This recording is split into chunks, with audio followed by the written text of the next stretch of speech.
Boa tarde, são 17 horas do dia 19 de julho de 2025 e o Trilhas da Democracia Conjuntura entra ao vivo na TV 247 para dialogar sobre os efeitos da operação da Polícia Federal realizada ontem na residência do ex-presidente Jair Bolsonaro sobre a conjuntura política brasileira.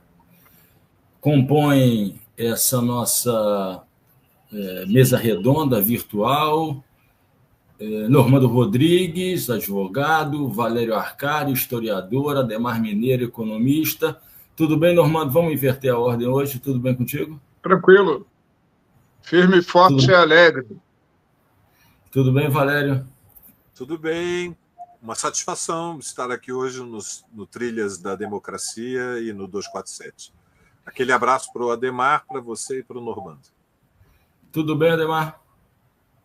Tudo tranquilo. Boa tarde, saudações aí e vamos em frente. Bom, por ser ao vivo, esse Trilhas da Democracia de hoje poderá fazer a leitura, eu poderei fazer a leitura dos comentários e perguntas feitos no chat por vocês que nos acompanham de agora até às 18 horas. Eu preciso começar esse programa de hoje fazendo três observações. A primeira é de que há poucos dias, na segunda-feira passada, nós quatro estávamos no centro do Rio de Janeiro, no estúdio Roberto Saturnino Braga, gravando um programa sobre as possibilidades de uma inflexão à esquerda pelo governo Lula. Esse programa de hoje não estava na mira da nossa programação.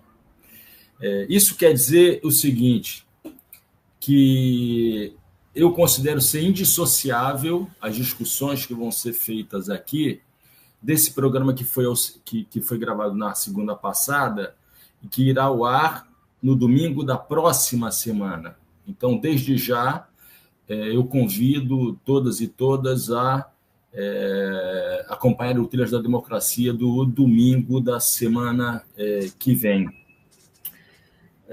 Em segundo lugar, dizer que o título desse programa, uma parte do título desse programa, em que se fala de "E a democracia pulsa", evidentemente pega inspiração na letra de uma música dos Titãs do ano de 1989, chamada O Pulso, em que a banda desfilava uma série de doenças e ainda falava no seu refrão, e o pulso ainda pulsa.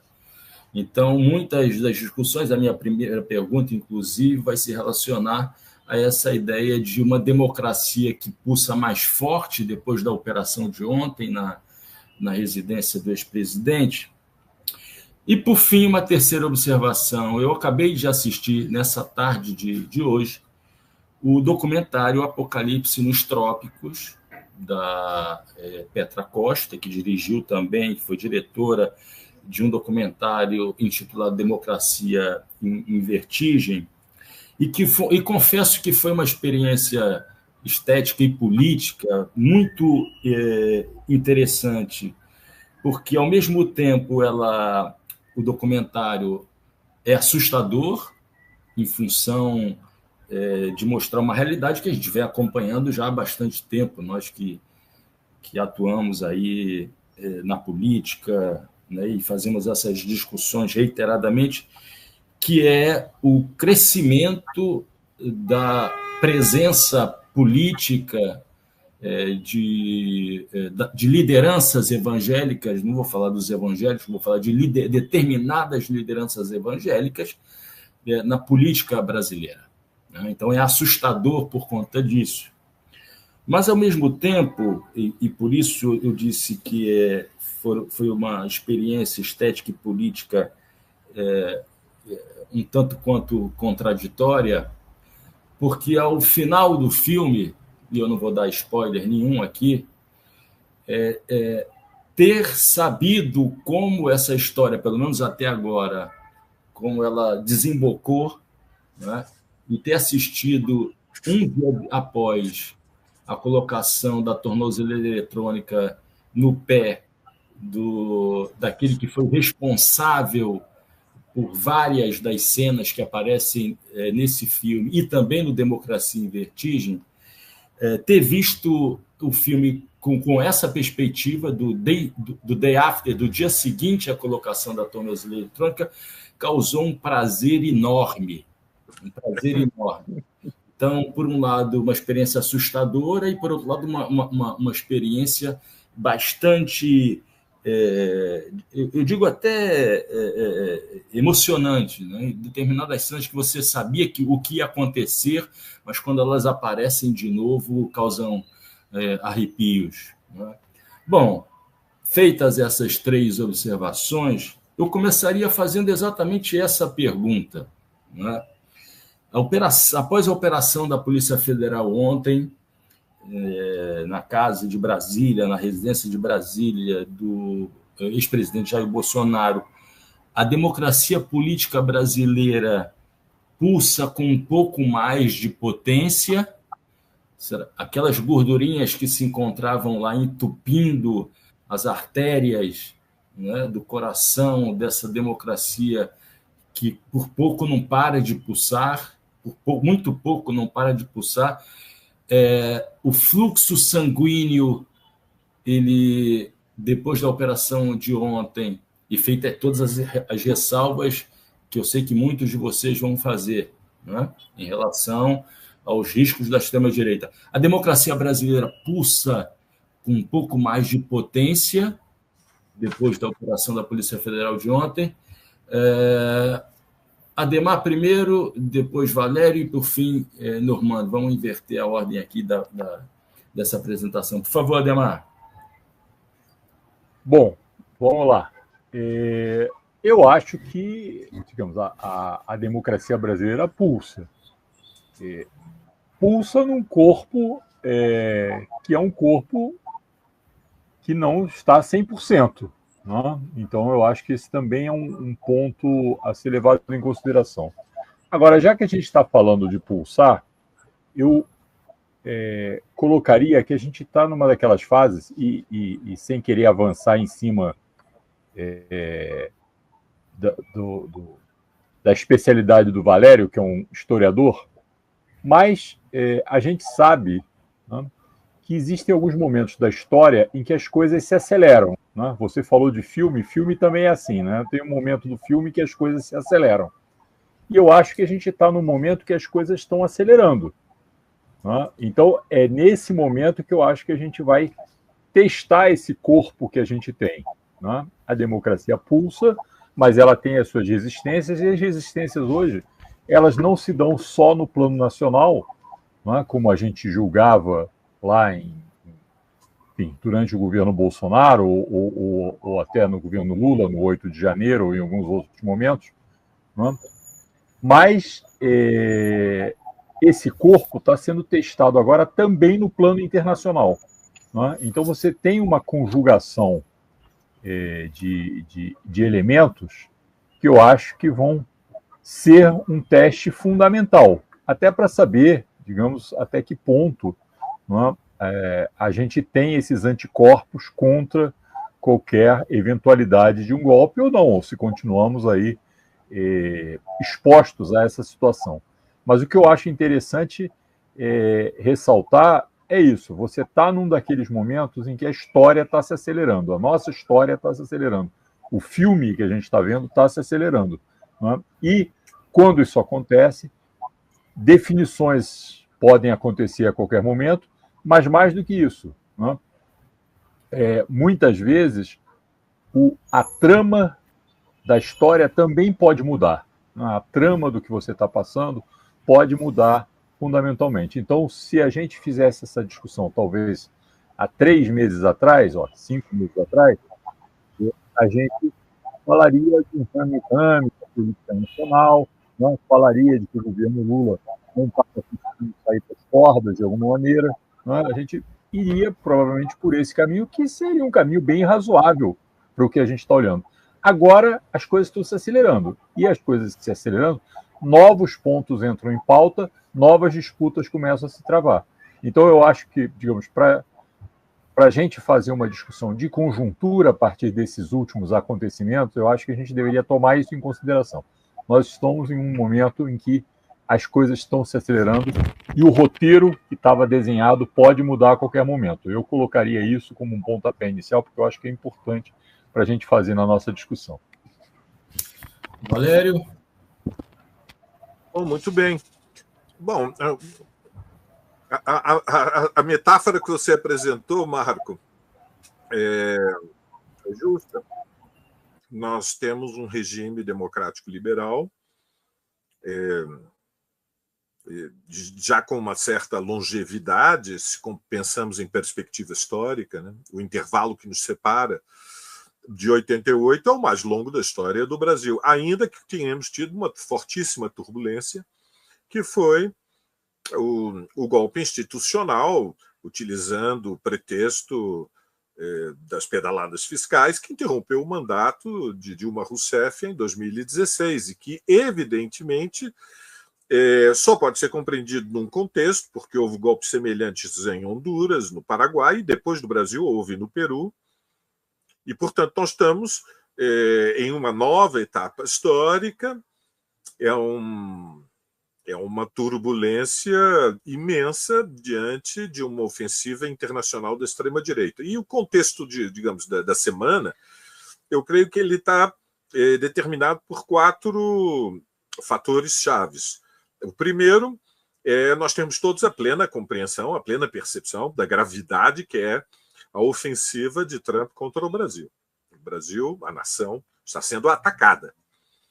Podemos procurar referências históricas, o papel dos norte-americanos na sustentação do golpe de 1964. Em alguma medida, o Estado norte-americano esteve fomentando a Operação Lava Jato, que teve desdobramentos catastróficos, mas é de máxima gravidade, não tenhamos nenhuma ilusão que se trata de simplesmente um conflito de tipo comercial. O que está em jogo é o lugar do Brasil no mundo, e a ofensiva é de máxima gravidade. Nós estamos vendo ameaças já de uma escalada na sequência da decisão do Alexandre de Moraes, com o apoio da maioria da primeira turma do Supremo Tribunal Federal. Estão sendo anunciadas diferentes iniciativas. De qualquer forma, tudo sugere que segunda-feira o Brasil vai ver a dimensão, enfim, a escalada, a continuidade ofensiva. Este é um primeiro elemento, a gravidade da conjuntura. O segundo elemento é que a história ensina que nós não podemos confiar na classe dominante brasileira para defender o regime democrático liberal.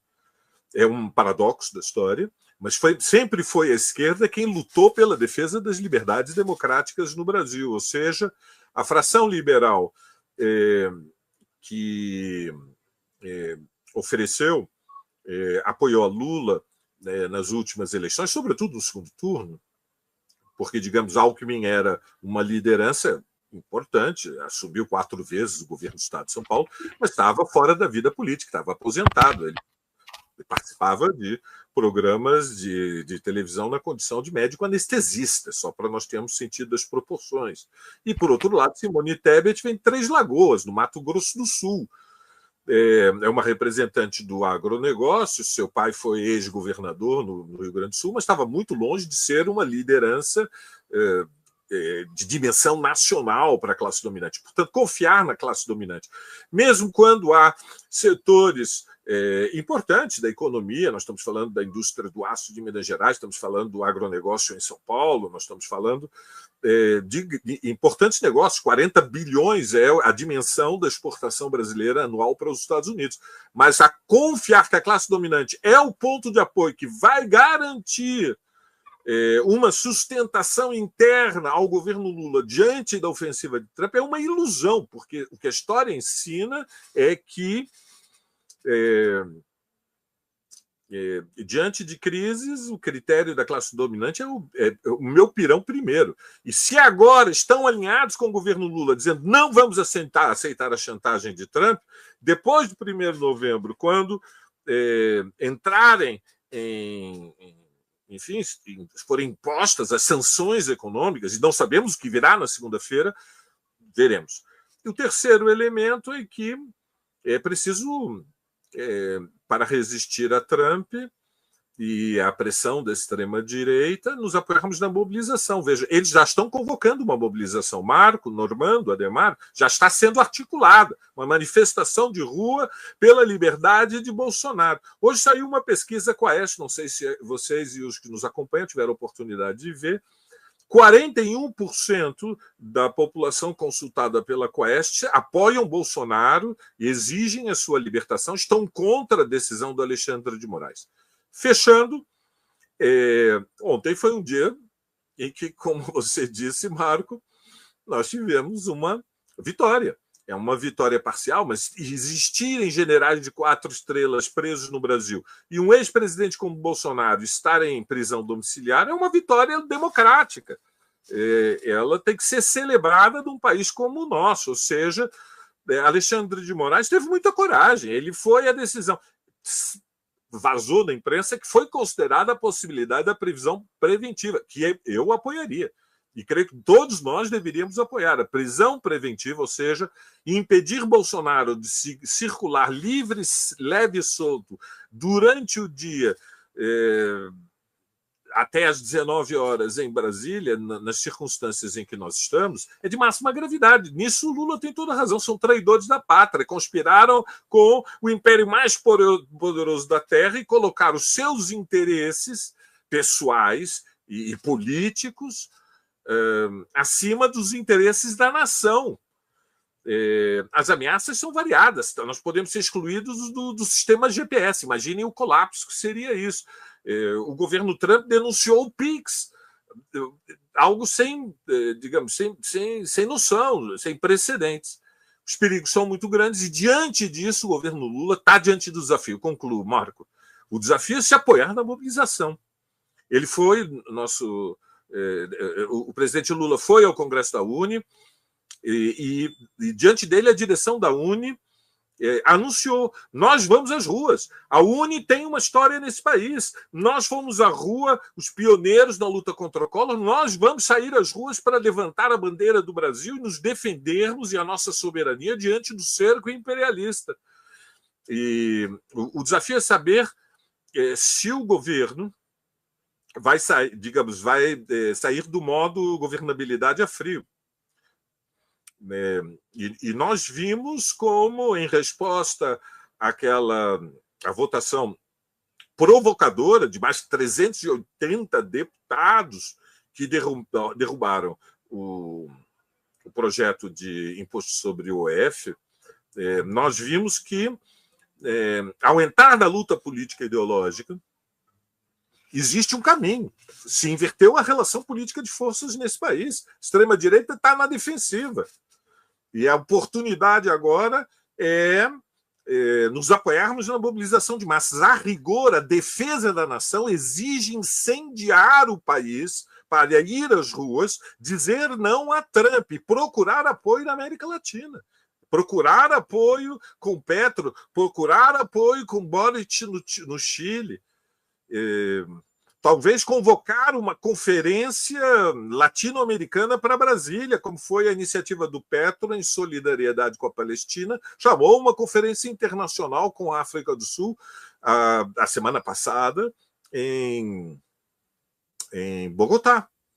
Portanto, é preciso um plano diante da ofensiva norte-americana. Se enganam todos aqueles que, sejam quais forem as razões, que subestimam a gravidade do momento que nós estamos vivendo. É um desafio enorme. E quero terminar citando o Ademar. A história se acelera. São as esquinas perigosas da história. A história se acelera e o desenlace desse processo, por enquanto, é totalmente incerto. E quem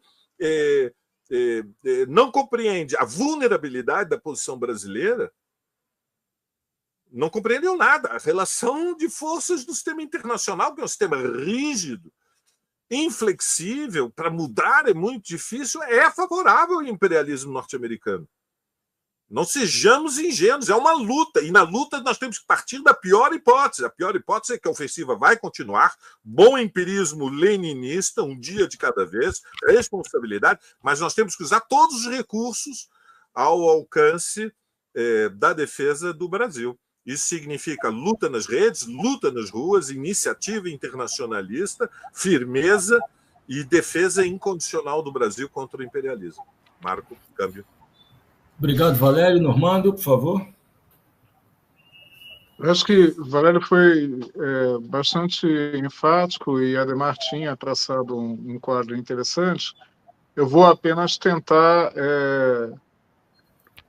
tecer comentários sobre o judiciário nesse momento, né, o que está acontecendo no Supremo e o que aconteceu na decisão até agora, e reforçando a abordagem que o Valério fez de que ou temos mobilização popular, ou dentro do próprio judiciário, dentro do próprio Supremo Tribunal Federal, isso pode se perder, o que foi feito até agora, né? Então, nós temos um Supremo Tribunal Federal hegemonizado por uma perspectiva de mundo neoliberal e absolutamente fiel ao capitalismo norte-americano. Isso é uma constante de provavelmente 10 dos 11 juízes que compõem o STF, né? A decisão, né, norte-americana sobre os vistos, né, dando sanções de proibir de visitar o Pateta na Disney, a gente pode rir nesse momento, mas é o início, é a ponta do iceberg, e o quadro é muito sério, como acentuou o Valério. Agora, ela identifica claramente quem são os operadores diretos do esquema mafioso que está montado entre o Washington e os Bolsonaro. Não que os Bolsonaro sejam importantes, né, para Trump, mas são convenientes, são oportunos para o imperialismo norte-americano. E nesse esquema mafioso, os operadores do Bolsonaro dentro do Supremo são, sobretudo, os 2 ministros nomeados pelo próprio líder fascista, né, que são, cronologicamente, o Cássio Conká e o André Terrivelmente, né, e são aliados daquele que também está isento de sanções, e não apenas por não ter votado na decisão da primeira turma, até o momento em que saíram as sanções, mas porque se alia a esse setor historicamente, que é, como diz um amigo meu que compara o Supremo com a Libertadores da América, é o Deportivo Fux, né, que é sempre perigoso jogando na altitude. E é com esses caras que a gente lida. Agora, o Barroso, à frente do Supremo, é um incauto fã do direito constitucional norte-americano, que é, em essência, um direito pobre, teoricamente, quando comparado com a matriz continental europeia do direito romano-germânico. E o Barroso, nesse pró-americanismo, nessa americanofilia, né, da América do Norte, ele muito provavelmente abriria um flanco de conversa com Washington se no dia 9 o Lula não tivesse se precavido e, numa conversa muito séria com ele, dito: quem negociará essa crise com os norte-americanos é o executivo, né? Barroso depois soltou anteontem uma declaração que, por alguns bastante moderados do meio jurídico, foi saudada como vigorosa, mas é meramente institucional, não tem uma condenação veemente da interferência que o Supremo está sofrendo nesse momento. E vejam, no pedido de procedimento sigiloso que foi movido originalmente pela Polícia Federal e depois, na intervenção do Ministério Público Federal, do Procurador-Geral da República, a partir desse pedido, que foram promovidos depois do dia 9, não existe, aliás, existe e é central a possibilidade de fuga do Bolsonaro para Washington. A Polícia Federal acena com isso, a Procuradoria da República acena com isso, mas a decisão de Alexandre de Moraes não menciona a possibilidade de fuga. Ela menciona os crimes, a sequência de crimes que foi orgulhosamente cometida por Bolsonaro e por seu filho menos válido intelectualmente, que é o Dudu Bananinha, né, que confessaram orgulhosamente em mídias sociais todos os tipos penais que estão sendo apontados agora. Né? Não existe investigação necessária nesse processo, adjetivo ao outro. Os fatos estão dados, são gritantes, são ambos réus confessos. Por que, então, que não foi determinada a prisão preventiva? Porque essa é uma munição que está guardada para os próximos passos. Foi esse o raciocínio que foi feito dentro do Supremo com relação a Bolsonaro. Pode ser determinada, com o desenrolar da crise, né, uma prisão preventiva de Bolsonaro. Agora, sem mobilização popular, repito, isso vai ficar entregue a um Barroso da vida que certamente, até pela situação da filha, né, desprovida de moradora dos Estados Unidos e desprovida de visto de uma hora para outra, vai ter um ímpeto de negociar e de achar uma solução de meio termo, onde meio termo não há, né, muito grande. Então, a mesma mobilização, que é de vital importância para garantir, aí sim, a governabilidade a quente, né, como mencionou o Valério, e é de vital importância na relação do Palácio do Planalto com o Parlamento, ela é também vital para que o Supremo dê sequência à ação criminal. Não tenhamos dúvidas disso. Bem, eu vou fazer a leitura aqui dos comentários que foram enviados até agora, para depois abrir uma nova rodada de questões. Denise Altiel, boa tarde, muito obrigado pela live, um abraço para vocês, São Leopoldo, Rio Grande do Sul. José Jorge, tinha que ter enfrentamento, o governo não pode se acovardar. Denise, de novo, sim, Marco, ontem os verdadeiros cidadãos brasileiros lavaram a alma ontem, tornozeleira foi extremamente necessária. Arislene, será que a democracia vai sobreviver? Levou uma porrada, levou uma pancada, coitada. Ela mesma diz, o roteiro pode mudar para o nosso bem ou mal. Boa tarde da Diana Teles. O Tiago Maia faz uma sugestão de pauta, isso eu vou levar ao conselho editorial, somos eu e Normando, essa sugestão de pauta que foi apresentada pelo Tiago. José Jorge, Ninja, SQL Ninja, respondendo ao José Jorge, como poderia ser esse enfrentamento? Por onde começar? A Diana Teles, da boa tarde ao Valério. Pet Torres, da boa tarde. Creone, Regina, vamos cancelar Visa, Mastercard, etc. E colocar bandeiras nacionais nos bancos estatais, arma nuclear já. Revogação das reformas previdenciária e trabalhista com plebiscito. Bolsonaro pode... Aí agora é Elearana Maria Manfred. Bolsonaro pode ir de carro para a Embaixada dos Estados Unidos, mesmo com a tornozeleira? Bolsonaro e Eduardo, isso é a norma. Bolsonaro e Eduardo, Bolsonaro na cadeia. O SQL Ninja respondendo. Não sei se te responder, mas mesmo que ele possa ir, qual o problema? Bom... Baleia Velho, quero ver o Brasil cortando relações com os Estados Unidos, qual o problema? A fuga, abriu-se uma polêmica aqui. A Constituição Federal de 88 contém penas bem duras para traição à pátria, veja o artigo das penas, salvo. Parabéns ao Trilhas da Democracia pela excelente discussão da Glauciene. A direita no Brasil, o Bolsonaro não pode fugir, ou ele perde a pessoa que é dona dos votos no Brasil na direita, fugir é a pior escolha para ele, e por fim, olá, companheirada, até que ponto o Trump pode chegar? Swift, por exemplo? Bom, se vocês quiserem fazer algum comentário de alguma das observações, dos comentários, perguntas que foram feitas, fiquem à vontade, mas eu queria levantar uma questão que, de alguma maneira, segue uma provocação, né? Qual é esse campo do enfrentamento, né?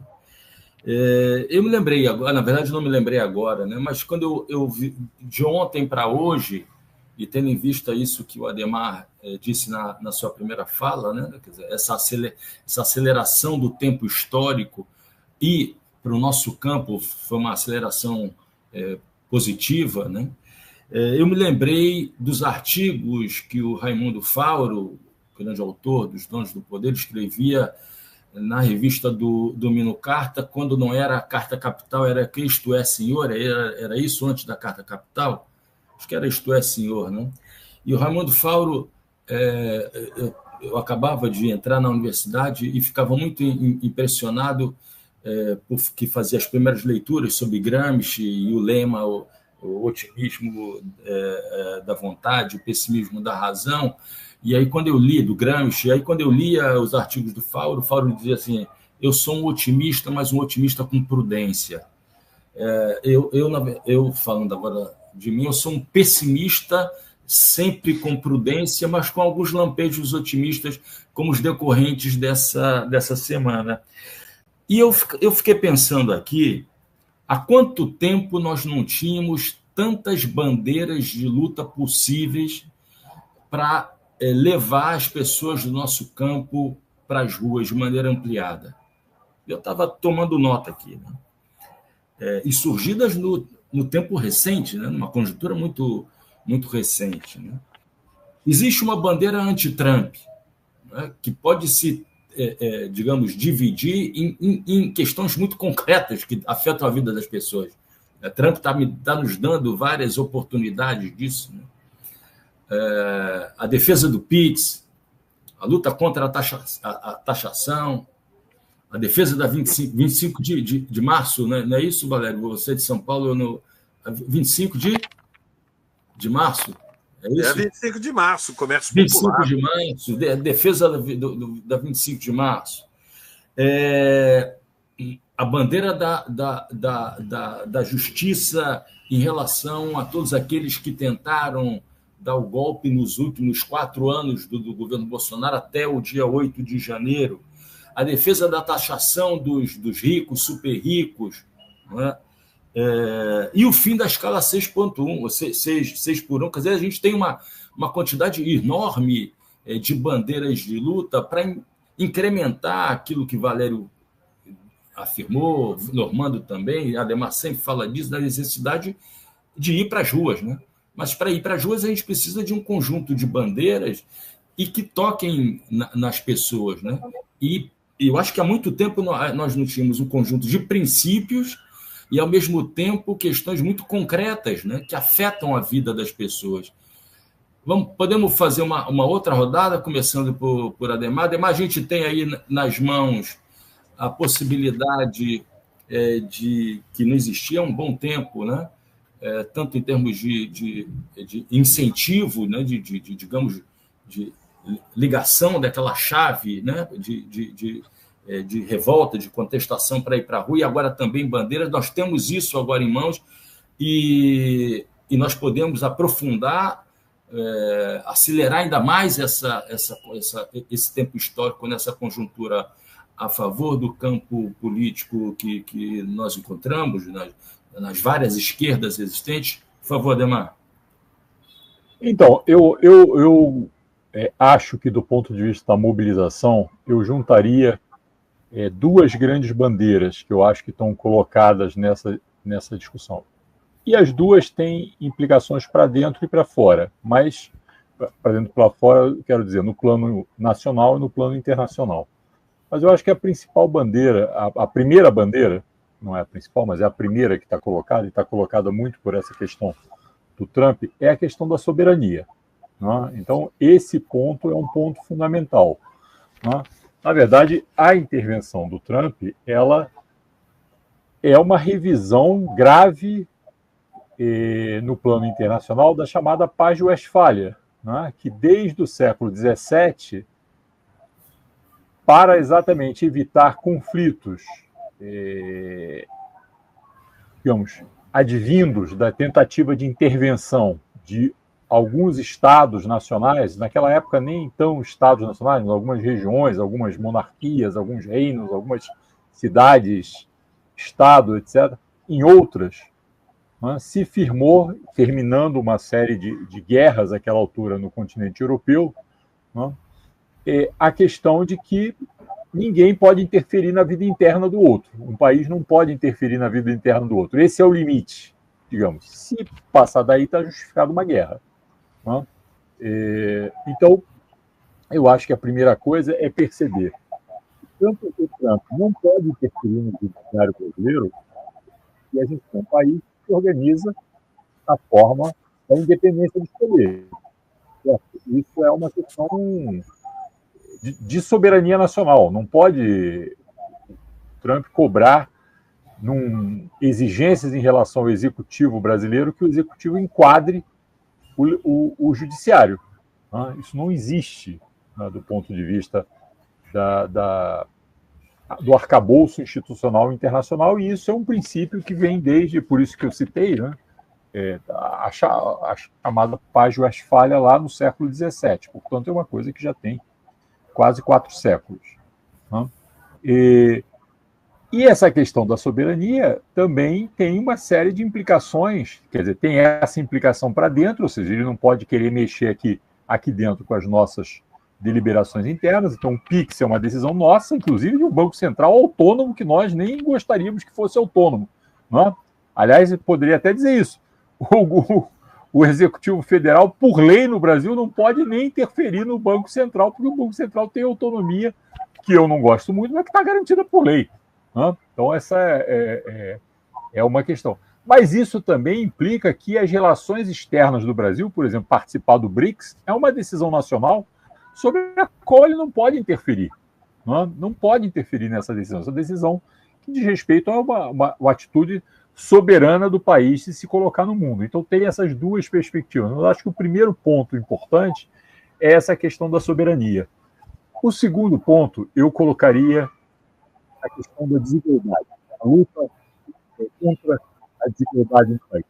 Então, dentro disso, eu teria a questão da nossa possibilidade de desenvolvimento aqui dentro, na questão da taxação, com a qual o Trump também se insurge, essa questão foi levada, inclusive, no ano passado, que ainda não era o Trump. Ademar. Oi. Desculpa, o teu som está muito abafado. Tu pode ver se... Fica melhor assim, falando mais perto do computador? Fica. Ok, vou tentar falar daqui, então. E a segunda questão, então, como eu vinha falando, diz respeito à questão da desigualdade. Né? Então, isso diz respeito a enfrentar as propostas da extrema-direita aqui dentro, né? Enfrentar também as propostas da direita parlamentar, né? Que quer inviabilizar a taxação de mais ricos, a questão de você não poder isentar quem ganha até R$5.000, etc. Então, tem uma série de coisas internas que tem a ver com isso, mas também tem coisas externas. Por exemplo, no ano passado, no G20, o Brasil defendeu, e não era o governo Trump nos Estados Unidos ainda, e isso foi aprovado no G20, de ser levado adiante, que é a questão da taxação dos mais ricos, também no plano internacional. Né? Então, isso faz parte dessa briga. O próprio BRICS, quando diz que o direito ao desenvolvimento, a questão de viabilizar o desenvolvimento dos países menos desenvolvidos, também tem a ver com questão de reduzir diferenças e desigualdades. Então, eu colocaria, digamos, essas duas bandeiras como bandeiras centrais, que são bandeiras que permitem mobilizar aqui dentro, a defesa da soberania e a luta contra a desigualdade. Valério? Muito bem.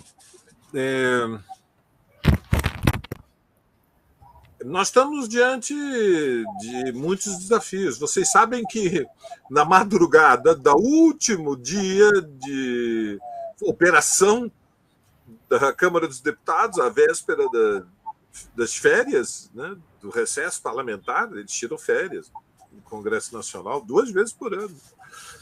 Eles votaram o PL da devastação, eles votaram uma flexibilização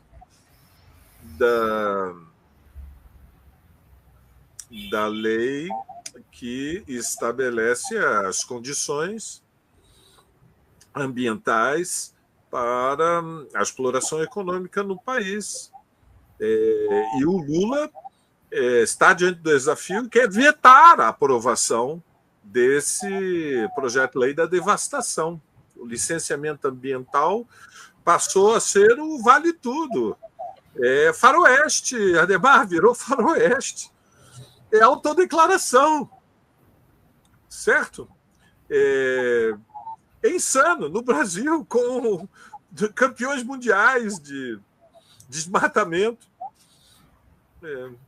a tragédia que é todos os anos queimadas na Amazônia, no Cerrado. Não fosse isso bastante, no mesmo dia, estavam empolgados, tinham tomado algum aditivo forte no café da manhã, eles tiraram 30 bi do fundo do pré-sal e deram de presente para o agro. 30 bilhões. É a festa do caqui. Aqui em São Paulo a gente brinca dizendo é a festa do caqui, é o vale tudo. No Rio não sei como se diria, é a festa do tomate lá em Pati de Alferes, é o vale tudo. Então, Marco, Normando, Adhemar, todos aqueles que acompanham o Trilhas da Democracia, há muitas razões pelas quais é necessário que o governo Lula saia do modo de governabilidade a frio e procure cumprir um papel de condução da nação. Ou seja, a ação de governo não é somente uma ação de gestão técnica dos problemas nacionais. O Brasil é um país fraturado por interesses de classe que são irreconciliáveis. E a preservação da defesa dos interesses da nação exige, nesse momento, uma mobilização em defesa da soberania. Eu concordo inteiramente com o Adhemar. A primeira bandeira é a defesa da soberania. Quem está explodindo com tudo, saiu do Tratado de Paris,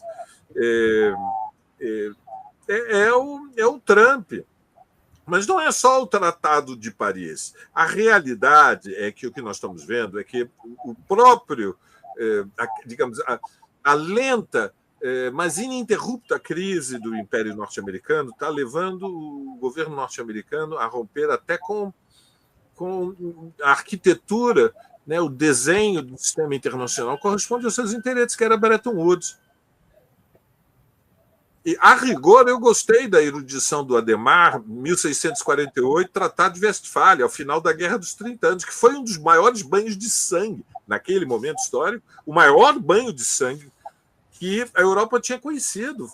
E se impôs diante da tragédia que foi conduzida pela belicosidade de uma aristocracia, de uma fidalguia militarizada, destruiu, queimou praticamente mais da metade da Europa Central. Então, o Tratado de Westfália foi um momento em que se organizou um sistema europeu de Estados. Bom, o Bretton Woods organizou um sistema internacional de Estados depois de 1945. Mas a ofensiva de Trump, ela tem como objetivo recuperar posições que os Estados Unidos perderam. E, por isso, Valério, o Brasil está sendo atacado. Trump está sendo mais agressivo do que foi no que diz respeito a Bretton Woods, do que foi Nixon com a quebra do padrão ouro nos anos 70. Seria uma segunda pancada decisiva essa? Sim, fim... claro. São de natureza diferente, né?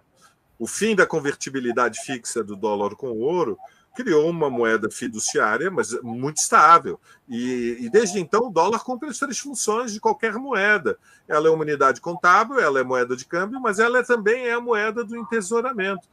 E o fato de não ter a convertibilidade não produziu maior turbulência, uma certa pressão inflacionária dos anos 70. O que vem Trump? Trump está dizendo: eu tenho um objetivo, reindustrializar os Estados Unidos, e isso exige internalizar cadeias produtivas que foram externalizadas na globalização.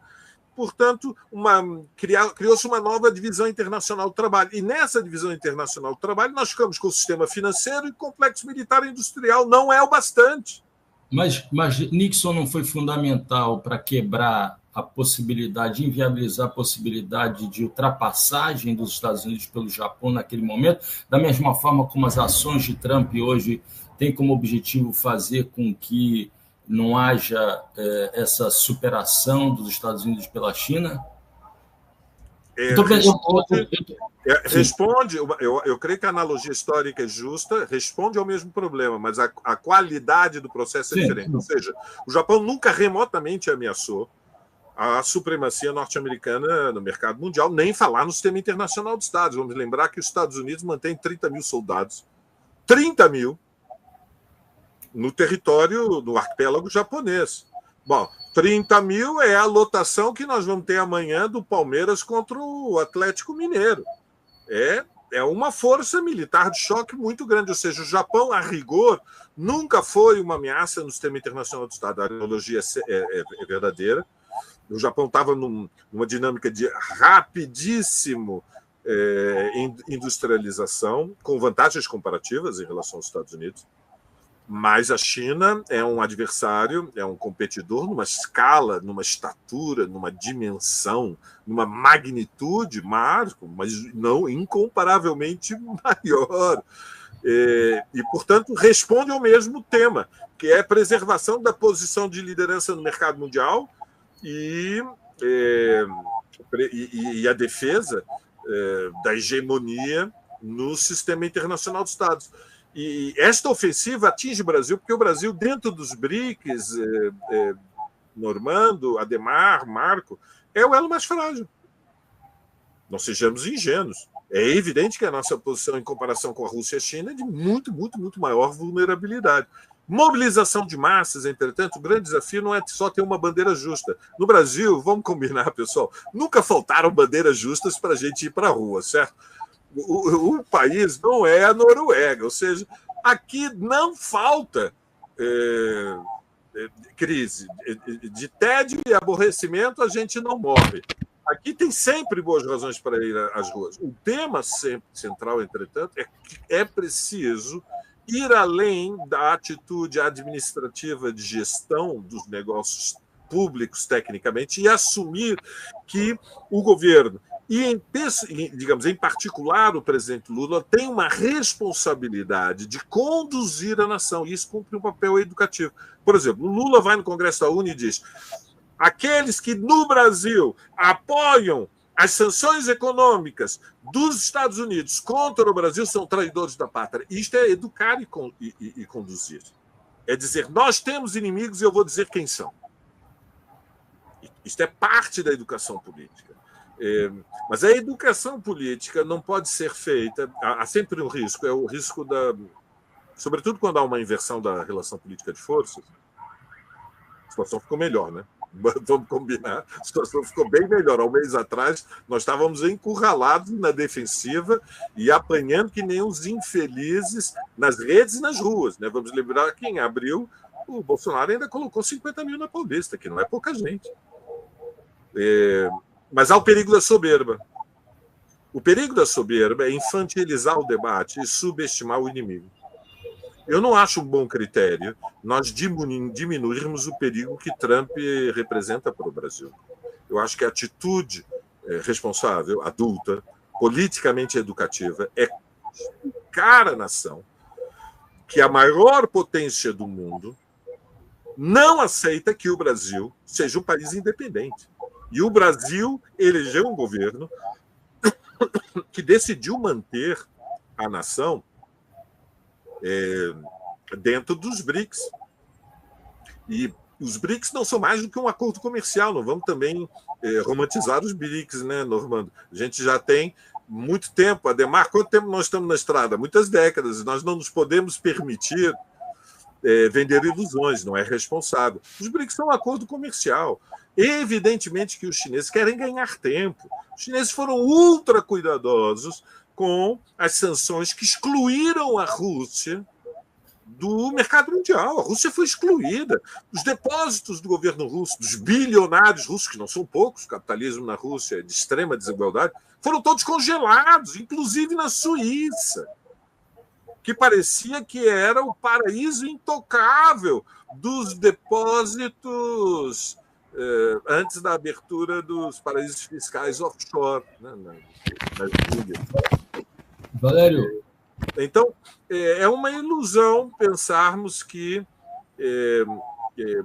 nós estamos sobre um guarda-chuva, seja da Rússia, sobre da China. Nós temos que procurar a integração latino-americana. E o papel do governo Lula é ajudar a construir uma unidade latino-americana, começando pelos governos que são mais solidários, porque ou seja, Colômbia e Chile, e Venezuela, porque fundamentalmente o que os americanos estão dizendo é a América Latina é o quintal. Aliás, o Marco Rubio disse com todas as letras. Não foi com dissimulações, não foi com tralalá, trelelé. Foi direto. É a nossa região de influência estratégica e nós não vamos admitir que surjam na América do Sul governos e blocos e articulações que são uma ameaça à nossa supremacia. Valério, Normando, anunciar você, Valério, Adhemar, que a gente está chegando aí a 1.000 aparelhos conectados, nos acompanhando aqui nesse final de tarde do sábado. Dizer que em breve, muito em breve, nós teremos uma discussão com o Adhemar a propósito da tese de doutorado que ele acaba de defender, que trata exatamente da integração econômica, uma integração Brasil-Argentina, discutir o Mercosul, os BRICS, o papel da China. Então, anuncio em breve esse triângulo da democracia com o Adhemar.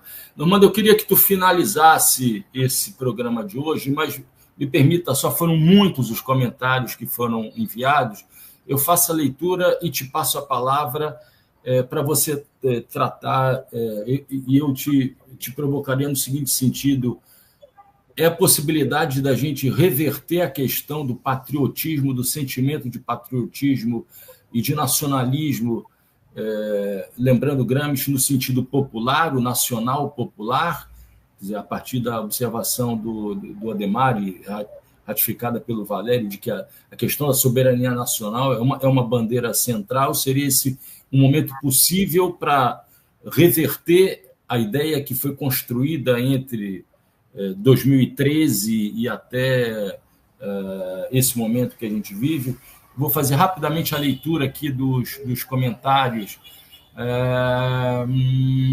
Márcia Freitas: Trump parece que não aceita que Bolsonaro seja preso. SQL Ninja: não creio muito que Trump esteja interessado principalmente no Bozo, ele parece estar mais preocupado com os BRICS e a possibilidade do dólar perder relevância mundial. Soledade Fernandes: boa tarde, abraços de Natal, Rio Grande do Norte. Enfim, tivemos ações concretas contra os desmandos da família, da pessoa do ex-presidente do governo federal, presidente Lula. Já tivemos respostas contundentes. Excelente live e pontual advertência de Valério Arcadi: temos que ficar atentos e fortes na defesa da nossa democracia. Leleja Pinheiro: o fato é que os bolsonaros incendiaram o país desde 2018 até o dia 8 de janeiro de 2023 e agora estão tocando terror no âmbito internacional, em ambos os casos tramando contra o país e querem perdão. Deixa eu ir para David Maier: enquanto não mudar a composição desse Congresso, o governo não consegue muita coisa. Bom, deixa eu... Quem mais? Tem outros aqui, eu estou pulando alguns comentários. Norma diz: tinha que prender o Eduardo Bolsonaro por trair o Brasil. Lilian Silva: nosso país refém de um político que passou por 8 partidos, sempre amou a urna. Soledade, de novo, punição para os congressistas que mantêm a bandeira da ditadura militar e consequente golpe de Estado. O Congresso Nacional não nos representa nem a Constituição Federal de 88.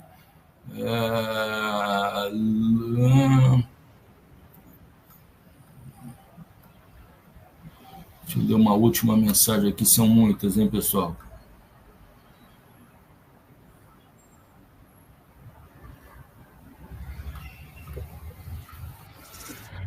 Não paro de descer aqui o cursor e continuam tendo muitas... Laurita, enquanto isso, 70% de nossas reservas estão em dólar, em sua maioria em fundos soberanos, inclusive como títulos da dívida americana. Acho um perigo. Pessoal, são muitos comentários. Só vou falar esse do David Mayer. Se o GPS parasse de funcionar, o Brasil teria que recorrer a outros sistemas de navegação por satélite ou métodos tradicionais como radionavegação e mapas físicos. A Eliana Rodrigues sugere a continuação dessa live. A gente tem nosso tempo, mas eu já fiz o convite logo no início do programa. No próximo domingo, nós 4 estaremos reunidos. O programa foi gravado na segunda-feira, vai ao ar no outro domingo, em que, de alguma maneira, se dá de maneira antecipada as discussões que foram travadas hoje. Normando, por favor, é a soberania nacional a questão central? Olha, está muito claro que a soberania nacional é a questão central. Está muito claro também que, do nosso ponto de vista, como o Valério destacou bastante, é de fundamental importância ligar, colar na questão da soberania nacional também o viés de classe, sem dúvida nenhuma. E isso me remete a falar de novo de Alexandre de Moraes. Me parece um exemplo muito claro disso, porque é um ultraliberal, ataca os direitos sociais seguidamente, é um dos ministros do STF que protagoniza o desmanche dos direitos do trabalho, mas, ao mesmo tempo, ele colocou liricamente, no início da sua decisão de colocar anilha no pé da galinha verde, gosto de lembrar, viu, Valério, da galinha verde lá do Prestes, O Moraes botou anilha no pé da galinha verde, citando Machado de Assis, fazendo uma menção a uma frase muito interessante, em que Machado diz que soberania nacional é a coisa mais linda, com a condição de que seja soberania e de que seja nacional. E o que está por trás dessa frase, além da oposição que para nós é muito comum entre lógica formal e lógica dialética, lógica material, é que no exercício efetivo da soberania, no efetivo exercício da defesa dos interesses nacionais, é que se mostra a real soberania. Muito rapidamente, no embate com Trump, ficou claro para a população brasileira, e a pesquisa Quest demonstra isso, quem efetivamente defendia os interesses nacionais. Porque, veja, na mesma pesquisa que o Valério citou, divulgada em dias diferentes, que eles normalmente fazem isso, se, por um lado, 41% se posicionam a favor de Bolsonaro e contra a prisão, por outro lado, a condenação da intervenção de Trump no Brasil é de 81%. Ou seja, você tem um universo aí de bolsonaristas que condena a intervenção de Trump. Isso é muito interessante. Sem dúvida nenhuma, é a bandeira que extrapola a bolha nacional. E o Brasil ele tem uma experiência nisso muito vívida, no breve período democrático entre 1946 e 64, em que a dialética da política nacional era entre nacionalistas e entreguistas de fato. Agora, sempre os entreguistas se autodenominaram nacionalistas. E é essa a riqueza da frase do Machado. Eu acho que tem um potencial de mobilização muito grande. tem um potencial para, inclusive, alavancar as pautas de classe. Agora, reitero o que o Valério acentuou já, né? Demanda a liderança política e didática do governo federal. Bom, no momento exato em que a gente completa aqui, alcança 1.000 pessoas acompanhando ao vivo esse nosso diálogo, o Trilhas da Democracia chega ao seu fim. Compartilho com vocês vários comentários que foram feitos aqui sugerindo a continuação desse diálogo, dizendo da importância desse debate como a Noêmia, né, para ajudar a refletir sobre o assunto. É isso que nos faz continuar com o Trilha da Democracia desde a eleição do homem que foi encolerado ontem, né? Esse é o tempo de vida do Trilha da Democracia, mas nós temos que chegar ao final. Ademar, muitíssimo obrigado, grande abraço. Valério, muitíssimo obrigado, um grande abraço.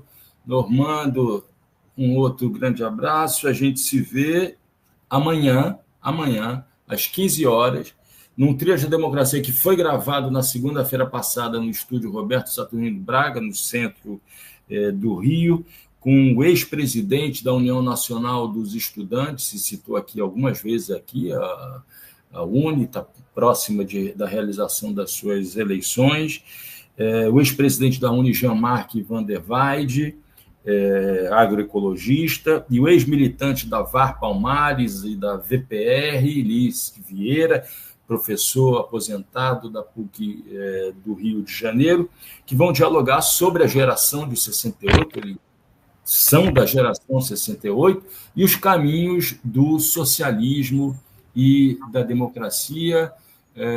O programa que possivelmente será o primeiro de uma série de programas, né, numa parceria entre o Trilhas da Democracia e o Geração 68. Ficamos por aqui. Bom final de sábado a todos e a todas, a nossa audiência, a você, Ademar, a você, Valéria, a você, Normando. Até amanhã e bola para frente. Abraço. Comemoremos. Tchau, tchau.